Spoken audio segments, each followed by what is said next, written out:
Nosotros te- teníamos una tarea del texto Pastoreando el corazón del niño.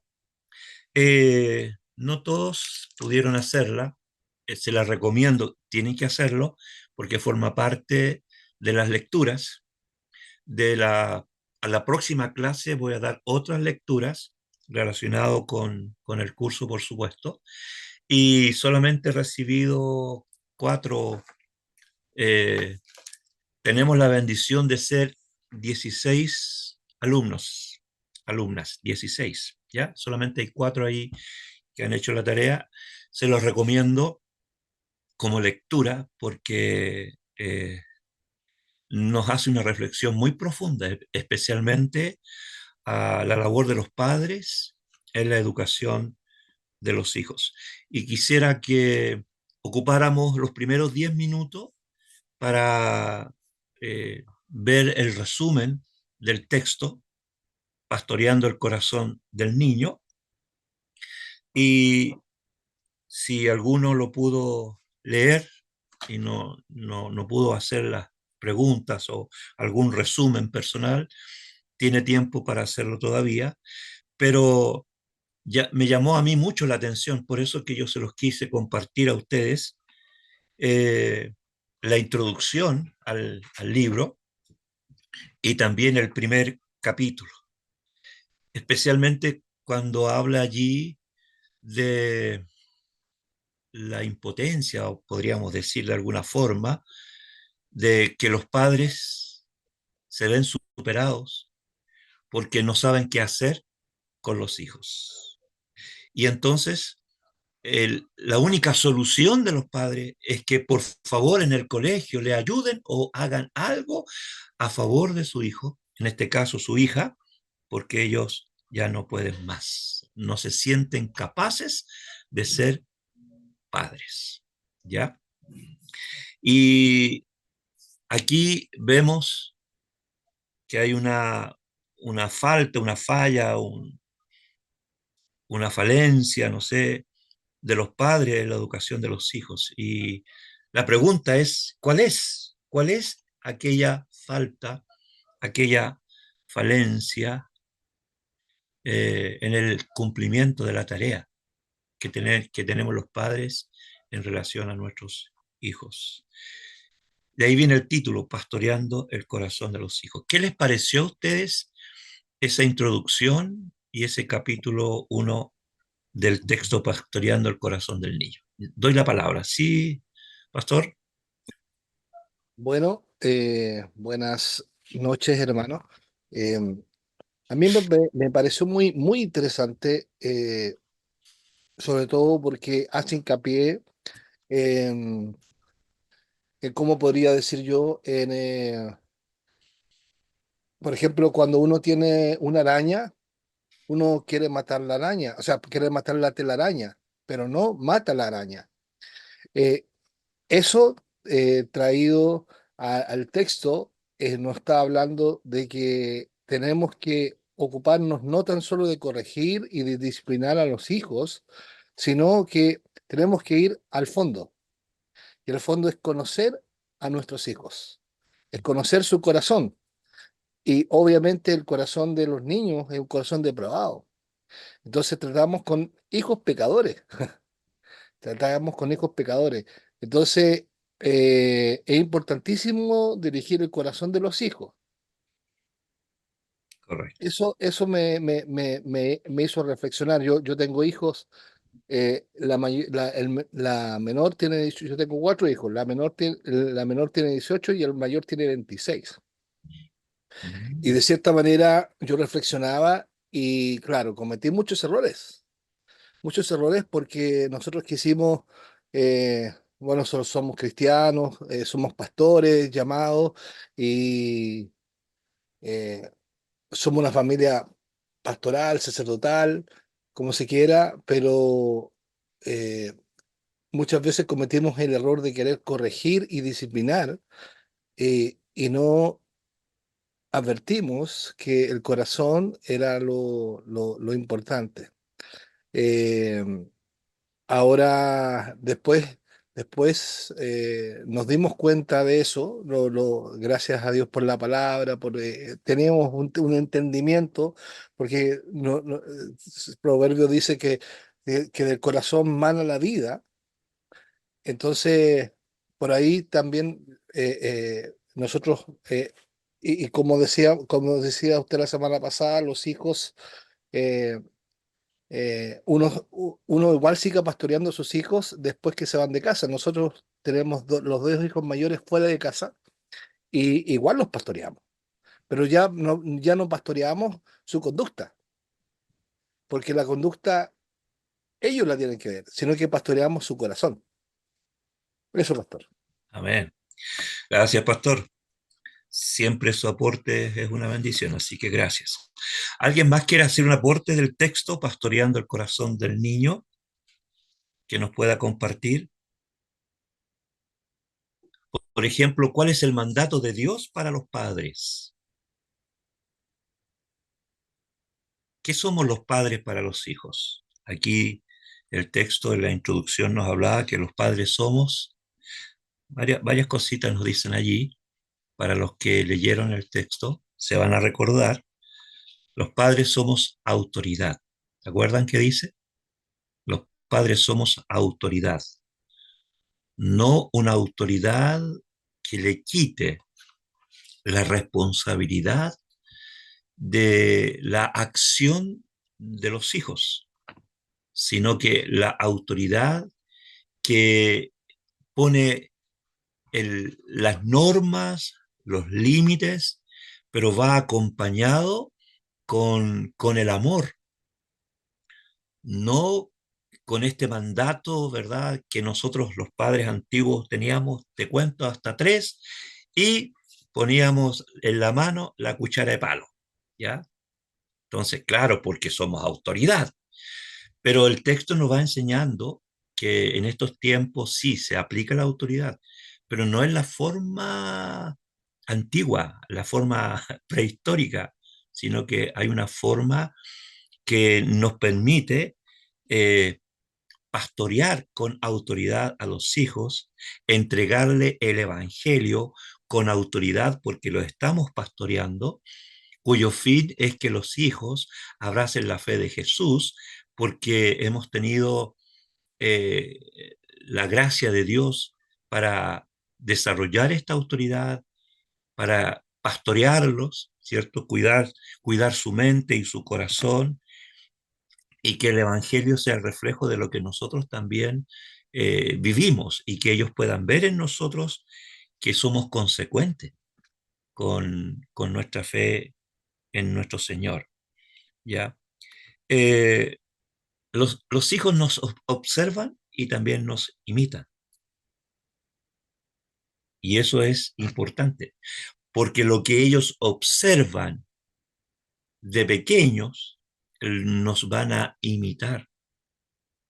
Ellos van a reproducir lo que nosotros entregamos, ya sea en autoridad, ya sea en pastoreo y ya sea en la vivencia del Evangelio, ¿ya?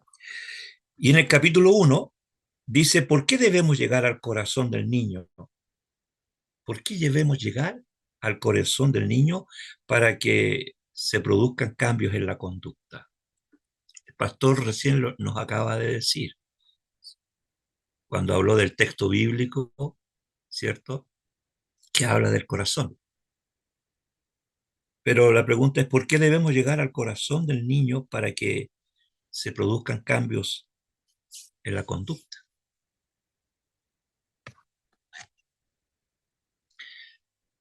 ¿Cuál ha sido el fracaso o el problema cuando nosotros no vemos cambios en la conducta?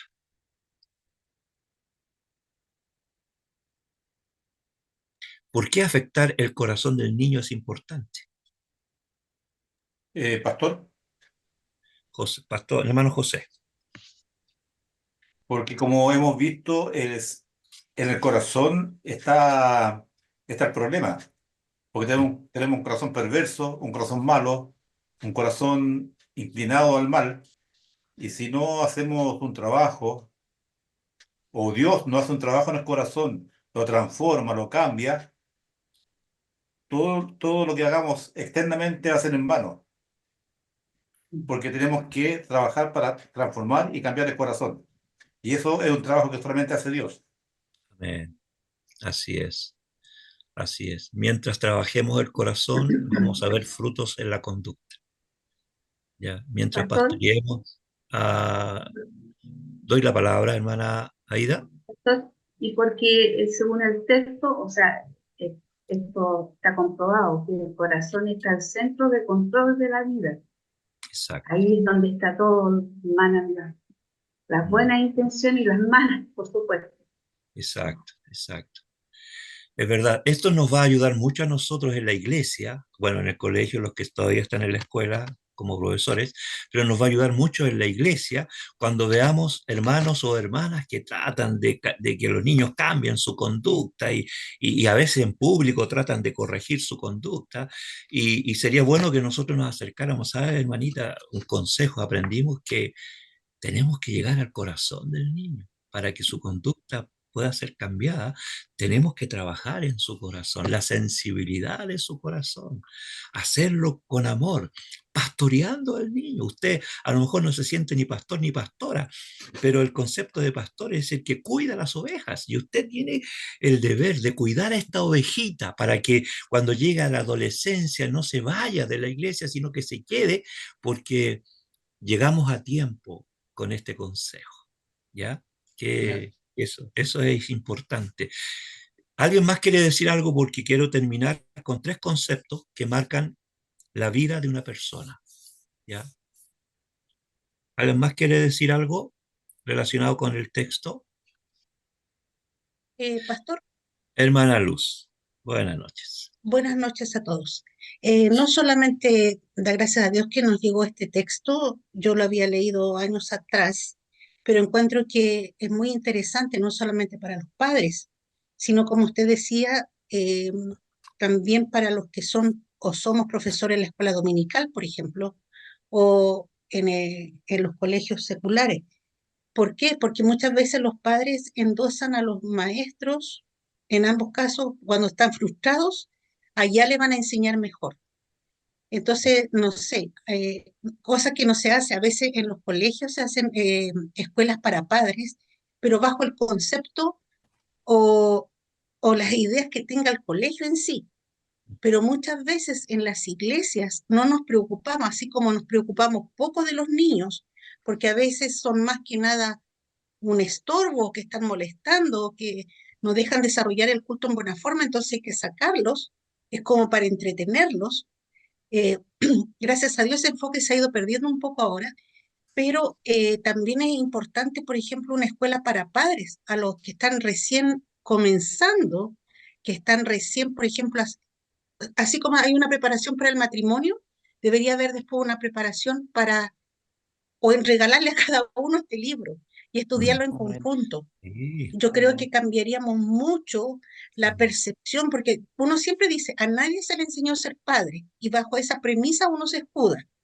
mm, Entonces, ¿pero qué pasa? Hay libros como mm. este de Tripp que ayudan. Entonces, es una buena herramienta para poder analizarlo con otros padres, compartir y ver, probemos cómo nos va con esto. Y a lo mejor la experiencia de otros padres, así como decía el pastor, también pueden decir, mira, yo no tuve este libro, eduqué a mi forma, hice lo que pude y todo, pero mira, tuve estas consecuencias, buenas o malas, pero las tuve. Entonces, partamos nosotros, estamos partiendo, ok, partan, pero con una herramienta en las manos. Amén, amén. Gracias, querida hermana. La verdad es que como conclusión yo quería compartir con ustedes tres conceptos que marcan la vida de una persona o las etapas de la vida de una persona. Que esto nos va a ayudar, como dice la Sagrada Escritura, que aun cuando nuestros hijos sean viejos, tomen en cuenta lo que nosotros les enseñamos cuando fueron chicos, ¿ya? No solamente como papás, sino también como educadores, porque para allá apunta eh, este, este curso, ¿ya? En la educación cristiana, en la casa, en el colegio, en la iglesia, que tenemos este gran desafío. El primer concepto, yo considero, aquí hay tres conceptos que yo quisiera dejarle a ustedes. Uno tiene que ver con la obediencia, el otro tiene que ver con el respeto y el otro tiene que ver con la honra. ¿Ya? Nosotros desde chiquitito enseñamos a nuestros hijos a obedecer. Obedecer lo que el papá le manda hacer, obedecer las normas de la casa, obedecer, ¿cierto? Todas las exigencias que al niño nosotros le ponemos de acuerdo a su edad para que pueda cumplir. Esta obediencia no es democrática, porque con los niños nosotros tenemos que ser autoritarios, por usar una palabra, somos la autoridad. Ellos deben obedecer. No es que transemos cuando son pequeños, porque ellos no tienen la capacidad de discernir como los papás. Y los papás creemos que es lo mejor que nuestros hijos necesitan. Y el primer concepto es la obediencia. ¿Saben por qué? Porque cuando ellos sean grandes, también tendrán que obedecer la autoridad. Tendrán que obedecer a los profesores, tendrán que obedecer en la universidad, tendrán que obedecer cuando salgan a trabajar. Es decir, la obediencia forma parte de la vida del ser humano. Y cuando, por supuesto, conocemos al Señor como nuestro bendito Salvador, es nuestro deber también obedecer, obedecer sus enseñanzas, obedecer sus consejos, obedecer sus normas, obedecer al Señor para no vivir como nosotros queramos vivir, sino vivir de acuerdo a su voluntad. Pero para eso tenemos que aprender a ser humildes y sencillos hijos de Dios y obedecer. La obediencia a nosotros se nos entrega desde que nacemos, como una norma de conducta para la vida. Los niños tienen que aprender a obedecer. Lamentablemente en el día de hoy los padres se muestran débiles, no se sienten autoridad y los hijos lo saben y se aprovechan. Y pueden ser niños de 3, 4 años y ya los papás ya no saben qué hacer. Entonces ahí donde encaja lo que estamos diciendo como primer concepto que marca la vida de una persona, que es obedecer. El segundo es respetar.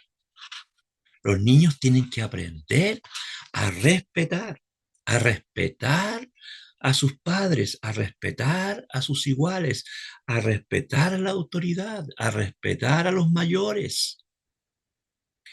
Tienen que aprender a respetar. Y cuando los padres y los hijos no concuerdan en un punto y los padres tienen la razón, aunque no estemos de acuerdo, hijo, tú tienes que respetarme porque soy tu padre. No, es que yo quiero esto, es que yo quiero esto otro. Mira, yo te voy a dar no lo que tú quieres, sino lo que tú necesitas. Y por lo tanto, lo que yo te voy a dar, tú tienes que aceptarlo.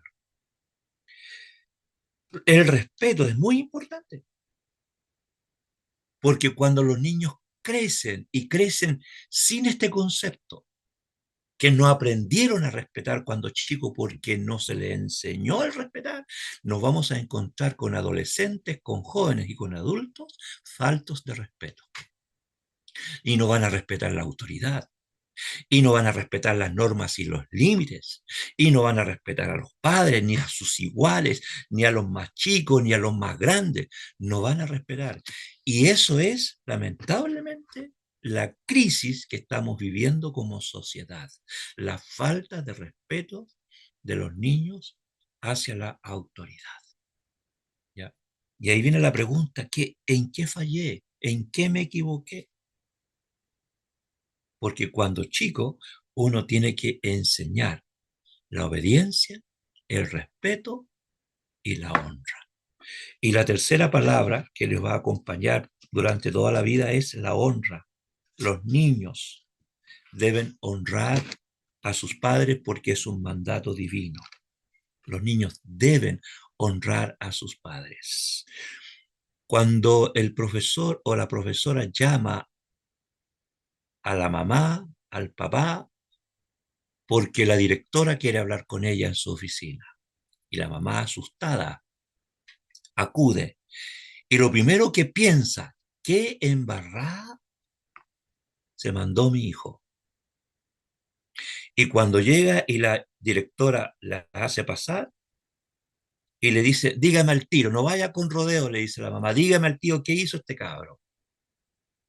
Y la directora le dice, tengo una mamá que quiere conocerla a usted. Y hace pasar la mamá. Y le dice la mamá a la mamá de este niño, quiero darle gracias por cómo usted ha criado a su hijo. Su hijo es el único que juega con mi hijo, que lo ayuda, lo defiende, lo cuida. Y quiero darle gracias. Y quisiera saber cómo usted lo ha hecho para tener un niño tan lindo como el que tiene. El niño no sabe qué hacer. La mamá se pone a llorar, abraza a su hijo y le da gracias a la mamá y a la directora por haberle llamado. Eso es honra. Cuando los hijos aprenden a honrar a sus padres, donde quiera que estén, lo van a manifestar. Y los papás tendrán ese orgullo, esa satisfacción de saber que el enseñarle a obedecer, el enseñarle a respetar, llegó como conclusión que sus hijos le han honrado. Y eso es cuando grande también.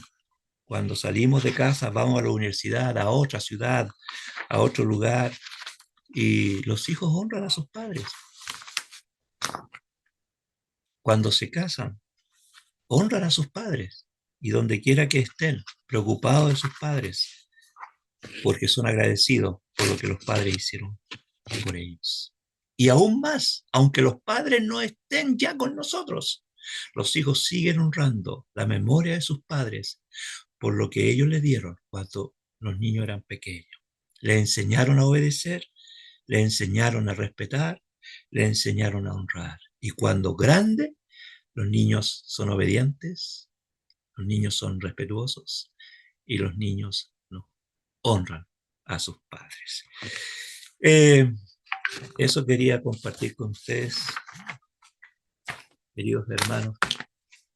No sé si alguien quiere decir algo más.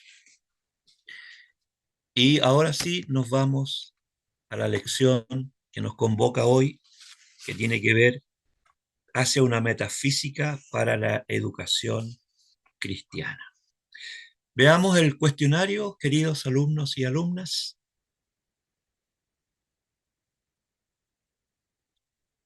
Los que tenemos el cuestionario, entonces, revisémoslo, a ver cómo estamos. La palabra metafísica. significa más allá de la física o después de la física. Correcto. 2. El enfoque cristiano afirma que hay dos aspectos marcados en la realidad. Uno es Dios, y el otro es su creación. ya. Hay más alumnos que pueden responder también, ¿ya? 3. El estudio de Dios como una realidad es llamado muchas veces por los teólogos, teología propia, teología sistemática o teología. Teología propia. Teología propia. Teología propia. 4. Al estudio de la creación se le ha llamado tradicionalmente Cosmo. ya, la cosmología. Bien, Cosmología. 5. Dios es. Él existe por sí mismo. Él no se creó a sí mismo. Él no tiene causa, simplemente existe. A este atributo de Dios se le llama Seidad. Aceidad. la aseidad. 6, Dios Trasciende. trasciende a la creación, ¿cierto? Él es distinto de ella, por tanto debe ser exaltado por encima de la creación. 7, todo lo que conocemos como realidad creada tiene su existencia en y a través de la...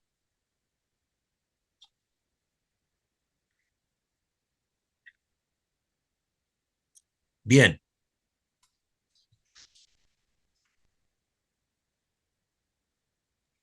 a través de la...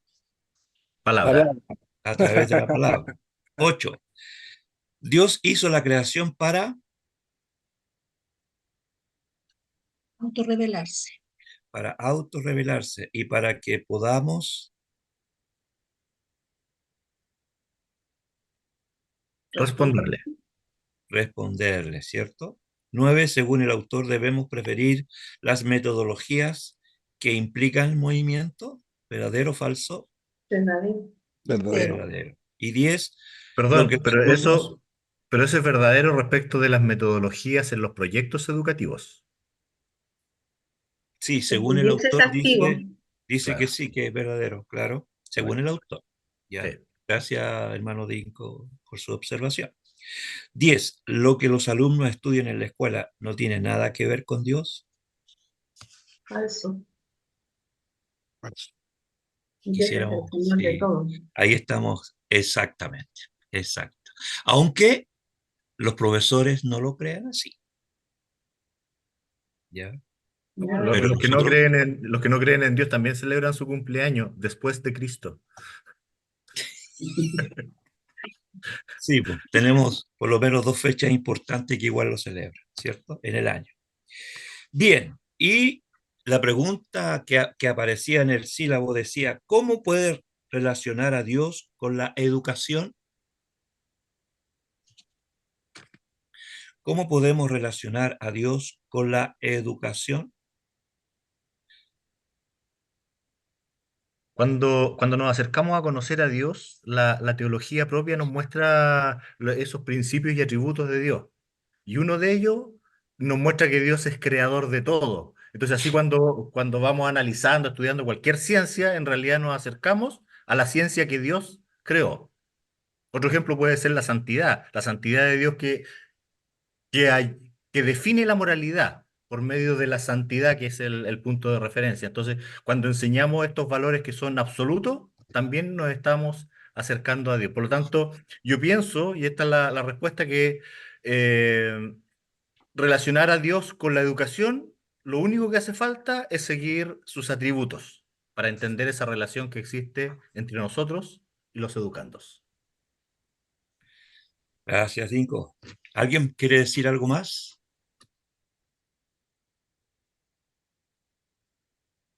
A mí me gustó mucho la definición de John Stott, ¿ya?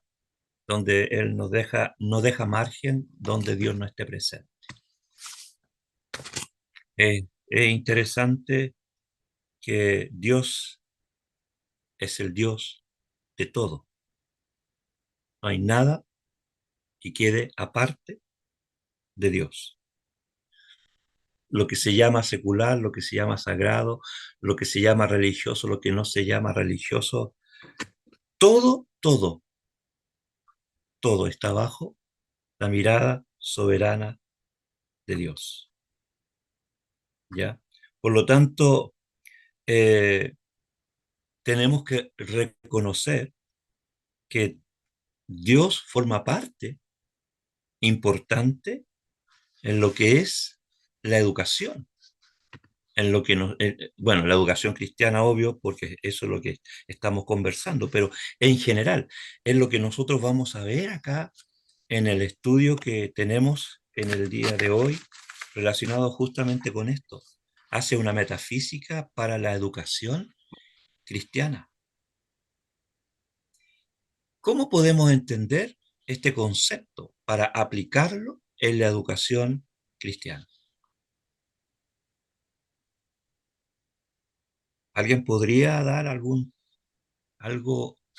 Pastor, yo quería señalar que eh, eh, cómo podemos relacionar a Dios con la educación. También, porque Dios es maestro por excelencia. Él enseña en su palabra. Él le dio, nos dio leyes y nos dio la creación y nos dio, y él transformó, o sea, él puso la ley en nuestro corazón, como dice Romanos capítulo 2, verso 15, que Dios grabó la conciencia de los corazones. Entonces, yo creo que Dios es el maestro por excelencia, Ujú, desde ese punto de vista. correcto. Nosotros, los que estamos acá, concluimos diciendo que Dios es el dueño de todo. Dios nos creó, nos dio una conciencia, nos dio una personalidad, nos dio un carácter, nos dio una voluntad. Dios nos dio la capacidad del discernimiento, aún de tomar decisiones. Pero todo eso está bajo la mirada soberana de Dios. Es decir, como dije al principio, no hay nada que nosotros podamos hacer donde Dios no esté presente. ¿Se acuerdan el Salmo 139?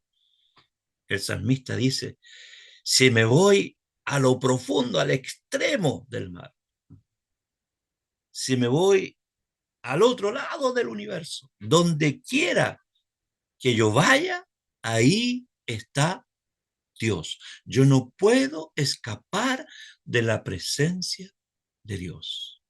Por eso los cristianos, los que tenemos responsabilidades en la educación, tenemos que reconocer que aunque sea lenguaje, matemáticas, ciencia, historia, cualquier materia que nosotros entreguemos, tenemos que pedir a Dios dirección y sabiduría, porque de Él viene la dirección y la sabiduría. No solamente el profesor de religión comienza su clase con oración pidiendo a Dios su bendición, sino que los cristianos que tienen diferentes asignaturas deben saber y comenzar sus clases pidiendo a Dios esa dirección. Y yo sé que muchos lo hacen, ¿ya? Muchos lo hacen, porque esa es su convicción y por supuesto que la transmiten, ¿ya? El cristiano tiene respuesta a todas las cosas, visibles e invisibles. Y estas respuestas se encuentran en las sagradas escrituras. Por eso tenemos respuesta de las cosas invisibles, de las, de las cosas visibles. Nosotros vamos a la escritura y el Señor, como dijo el pastor, que es el educador por excelencia, nos va enseñando sobre su ser, sobre sus atributos y sobre lo creado, sobre lo existente. ¿Ya? Dios tiene una existencia propia. ¿Algunos de ustedes recuerda el Catecismo Menor, pregunta 4, que dice, ¿qué es Dios? Y la respuesta dice que Dios es un espíritu infinito, eterno, inmutable en su ser, sabiduría, poder, santidad, bondad, Justicia justicia y verdad. y verdad. Y yo le agrego, de mi parte, Él es también omnisciente, omnipresente, omnipotente. Él es soberano. ¿Ya? ¿Cómo podemos definir? Dios es mucho más de esta definición, por supuesto, es mucho más. Pero podemos decir eso con seguridad, con certeza y con convicción, porque todos esos atributos los encontramos en las Sagradas Escrituras. Dice Juan, Dios es espíritu, y los que le adoren en espíritu y en verdad es necesario que adoren. Dios es espíritu. En el principio, dice Génesis, el espíritu de Dios se movía sobre las aguas. Dios es un espíritu infinito. Y este Dios todopoderoso creó todo lo que existe. Y todo lo que existe depende de Dios. Todo lo que existe depende de Dios. Y aquí entonces entramos a lo que son los atributos de Dios. ¿Ya? El estudio de Dios, ¿cómo se llama, dijimos? Teología propia. Teología propia, ¿cierto?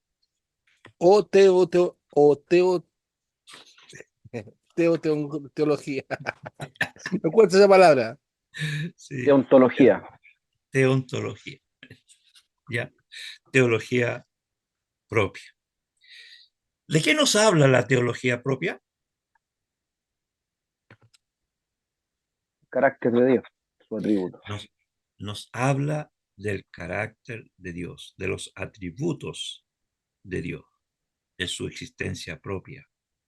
Según Berkov, el teólogo sistemático Berkov dice que en Dios hay lo que se llaman los atributos comunicables y los atributos incomunicables. Incomunicables. ¿Cierto? Exacto. Amén. Los atributos incomunicables.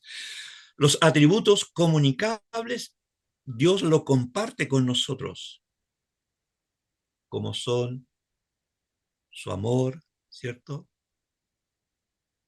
Como son su misericordia, como nosotros vamos encontrando en la Escritura lo que Dios pone para fortalecer nuestra fe, nuestra confianza en Él, y Dios comparte esa gracia de los atributos comunicables para que nosotros lo podamos utilizar, para que a través de ello nosotros le demos la gloria a Dios, ¿ya? Y los incomunicables son estos atributos de la teología propia que forman parte de su ser, que Él no lo comparte con nosotros, sino que forman parte de su propia existencia. Y es imposible, ¿cierto?, que el Dios que creó todas las cosas comparta la esencia de su ser con la creación. Es imposible. Y a esta teología propia, entonces, se declara su existencia propia, su esencia. Y estos atributos de la teología propia comienzan con lo que se llama la aceidad de Dios. ¿Qué es la aceidad de Dios? Un atributo incomunicable, ¿Ya? porque solamente Dios lo tiene. Exactamente. ¿Ya? La aceidad de Dios. La aceidad de Dios habla de su autosuficiencia. Es decir, que Él no necesita nada que no se encuentre en sí mismo. Dios es completamente independiente. ¿Ya? Esa es la aceidad de Dios. A diferencia de nosotros los seres humanos, los seres creados, somos dependientes. Necesitamos de Dios, necesitamos de los demás. Estamos siempre necesitados de algo y tenemos que acudir a otros para que nos socorran. Dios no. Dios no necesita nada externo aparte. Dios es completamente suficiente. La aceidad de Dios, por supuesto, que nos enseña que en las actividades En la eternidad, Dios, vamos a decirlo de esta forma para que la entendamos, Dios pensó en construir, en formar una creación cuyo fin principal era que le glorificara y que le reconociera como el creador de todo. De ahí viene la pregunta 1 del Catecismo Menor. ¿Cuál es el fin principal del hombre? Y el Glorificar fin a principal del Dios, hombre es, glorificar a Dios y gozar de Él para siempre. amén, glorificar a Dios y gozar de Él para siempre. Dios es el dueño de todo. Dice, profundizar en esto nos llevaría solamente a hablar de la seidad, pero vamos a continuar porque el tiempo es muy corto. Y dice también que Dios es el creador. Dios es el creador. ¿El creador de qué?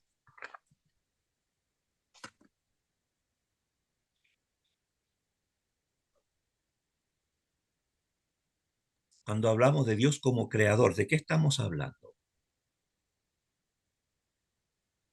Estamos hablando de que Dios creó todo, Todo lo todo, que existe. todo lo que se ve, incluso aquello que no se ve, todo lo creó Dios.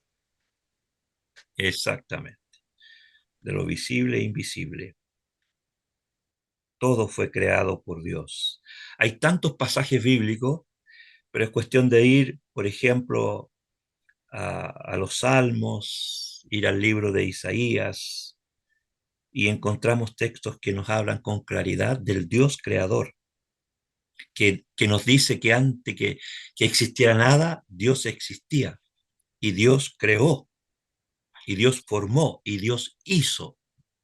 Por lo tanto, la creación tiene un principio y tendrá un fin. Todo lo creado tiene un principio y tiene un fin. Hay algo importante en lo que es la creación. La creación tiene una edad real y una edad aparente. Muchos científicos hablan de millones y millones y millones de años, y es muy probable que lo sea.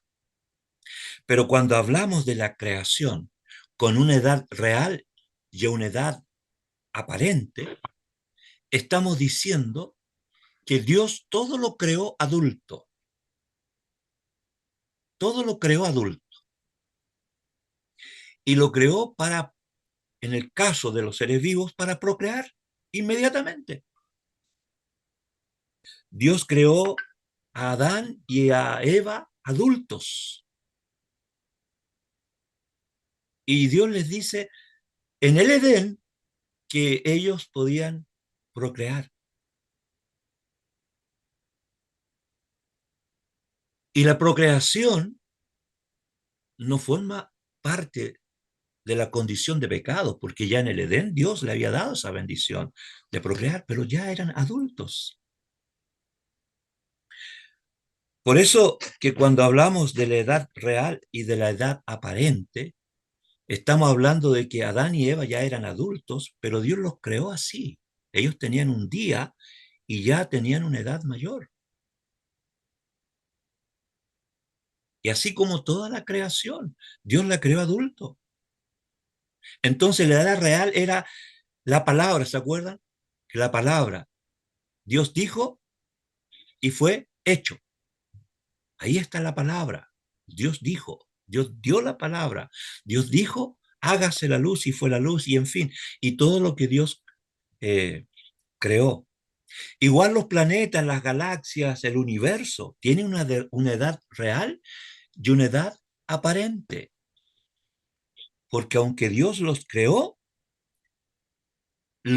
adultos, pero esa es una edad aparente, porque la edad real es cuando Dios los creó. ¿ya? Entonces, cuando se habla de millones y millones y millones de años, es muy probable que la creación represente la edad que no tiene, porque todo fue hecho adulto, todo fue hecho adulto, ¿ya? Quizás nosotros nos veamos con una edad real y una edad aparente, ¿ya?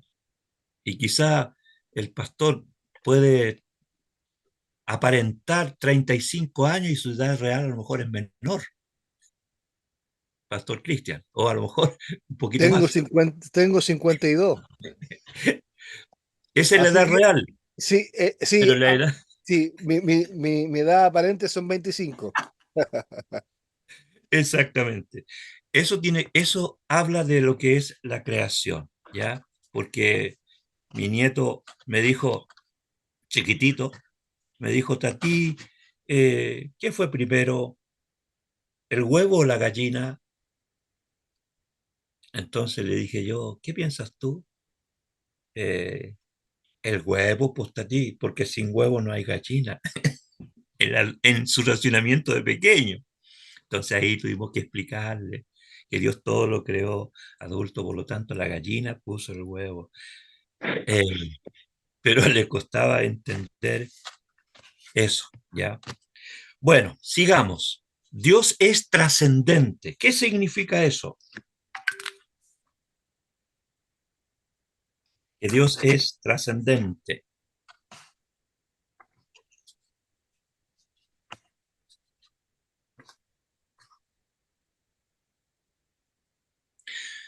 Que Dios es Pastor, distinto a qué, Pastor, ¿sí? yo lo entiendo que Dios no es parte de la creación, sino que está sobre la creación, porque Dios no fue Exactamente, creado. Dios, exactamente. Dios es y ha sido siempre. Amén. ¿Existe una relación entre Dios y la creación?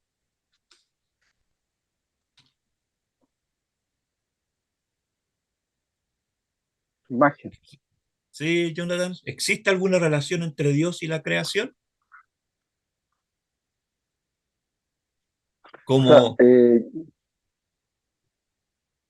como algunos piensan, para una ayudadita, algunos piensan, no, Dios creó y se fue, Ah, ¿ya? no sabe, eso es el deísmo. Ya. Por lo tanto, No, Dios, ¿existe una relación entre Dios y la creación? sí, por supuesto. Sí, ya, Por supuesto que sí, porque Dios se revela a través de la creación. exacto. Y y porque Dios, Él, y Y Dios porque sigue la creación trabajando lo para tiene que preservar. exaltar, perdón, José, y porque después la hermana creación Aida. lo tiene que exaltar. Ya, hermano José, ¿qué más dijo usted? Sí, estaba diciendo que Dios sigue trabajando para preservar la creación. Ya, Porque si Él se aparta o deja de trabajar, todo se hace polvo. exacto. Aunque Dios y la Un creación caos. son totalmente distintos porque Dios existe por sí mismo y Dios hizo la creación, sin embargo, la relación entre Dios y la creación es que Él la sustenta y la cuida, Amén. ¿ya?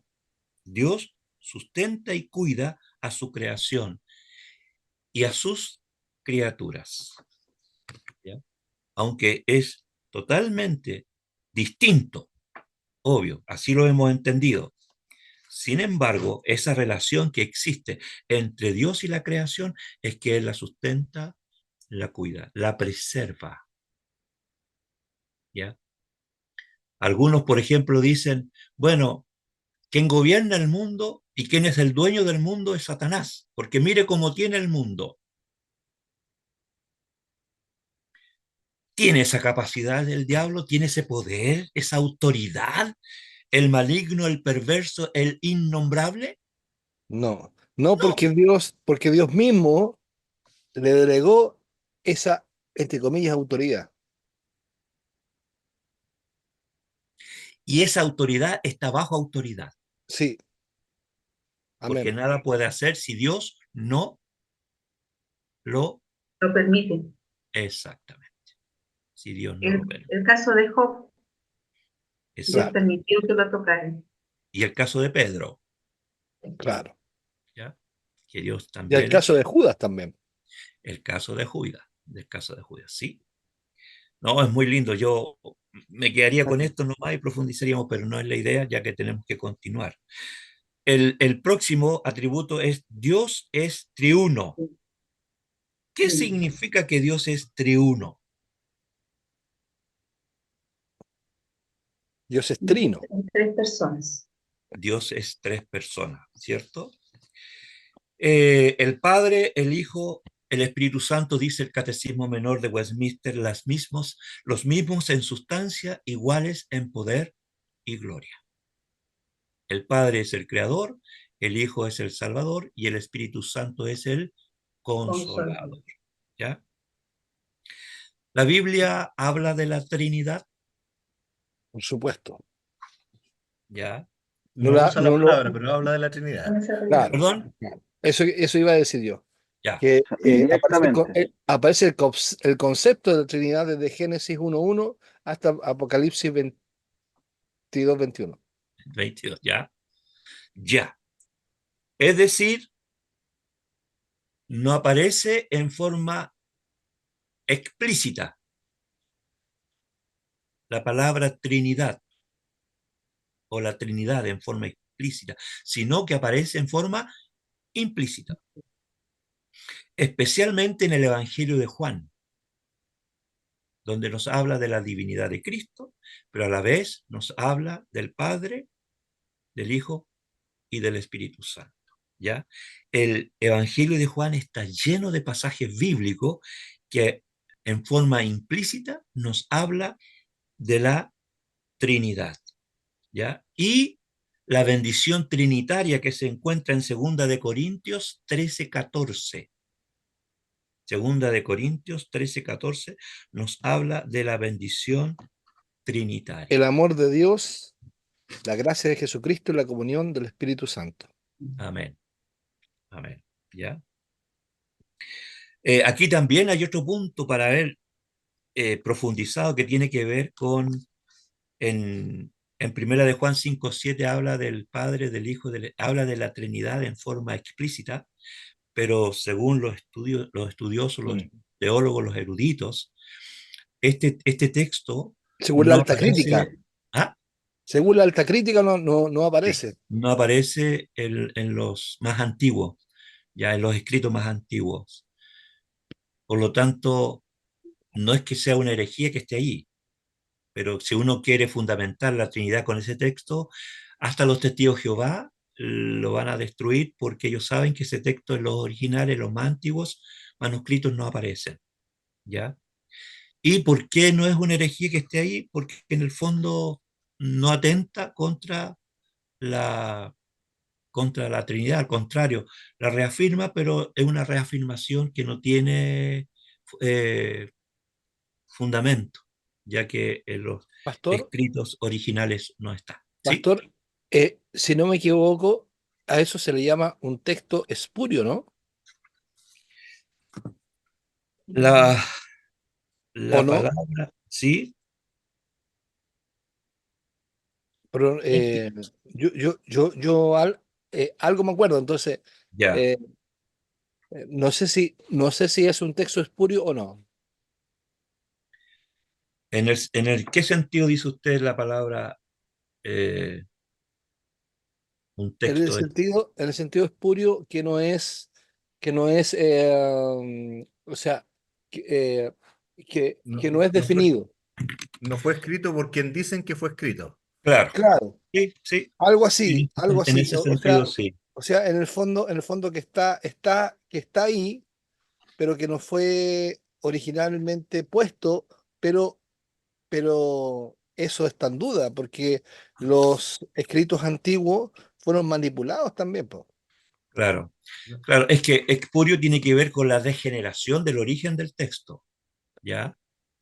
Entonces, aunque podríamos clasificarlo allí, sin embargo, el texto no, no afecta al sentido del concepto de Trinidad, Sí, por ¿ya? No supuesto. afecta. Solamente podemos decir que reconocemos por los escritos de los teólogos que no aparecen los originales nomás, ¿ya? Y Ahora, Pero igual es conversable al menos ese concepto de originalidad, porque probablemente una de las versiones más antiguas o más sólidas es y la Septuaginta lo incorpora. Claro, claro. Claro, y está el código, el códice sinaítico, que no lo Ujú, incorporaron. claro. Claro, Sí, Y, yo y- entiendo y- y que, y que es más antiguo en el tiempo, pero, pero es muy probable que está degenerado. sí, sí. Por eso digo, no podemos, por ejemplo, hablar de una herejía en el texto, pero Claro. sí reconocer que aunque no afecta nuestra definición de Trinidad, no debemos usarlo para ratificar en forma explícita que la Trinidad está en la Biblia. ¿Ya? Cuidado con eso. En el sentido de concepto, sino que en forma implícita la Trinidad aparece en la Biblia y lo podemos ratificar con los textos del Evangelio de Juan, que está lleno de textos que habla en forma implícita Sí. de la Y, Santísima y- y- Trinidad. y Génesis 1, 2 y 3 también, pastor. Sí, también. Sí, También, pastor, sí. ¿cuál es el texto al cual le están haciendo referencia que no aparece en los más antiguos? Primera de Juan 5, 7, ¿no? 5:7. 5-7. 5, 7 ya. Primera de Juan 5:7. Ya, gracias. ¿Ya? A lo mejor usted, hermano José, puede darnos otra versión, No, no tengo otros eso. textos. Y por último, porque ya la hora nos alcanzó, queridos hermanos y hermanas, y quedamos a media ya, de los conceptos. Dios es santo, Dios es verdad, Dios es un Dios activo, Él está presente, no está callado ni lejos ni fuera. Dios es soberano, Amén. Dios es el Señor de todo, y nos faltó hablar de la cosmología, del estudio de la creación. ¿Ya? Para mí este capítulo ha sido muy apasionante en su estudio. Ustedes saben que yo no soy el autor del texto, pero ha sido una bendición el poder profundizar en estos temas y poder compartirlo y la participación de ustedes, créanme que es muy importante, ¿ya? Para que así yo, la verdad que yo soy un guía, pero este guía se está pasando, porque quienes tienen que hacer la clase son ustedes, queridos hermanos y hermanas.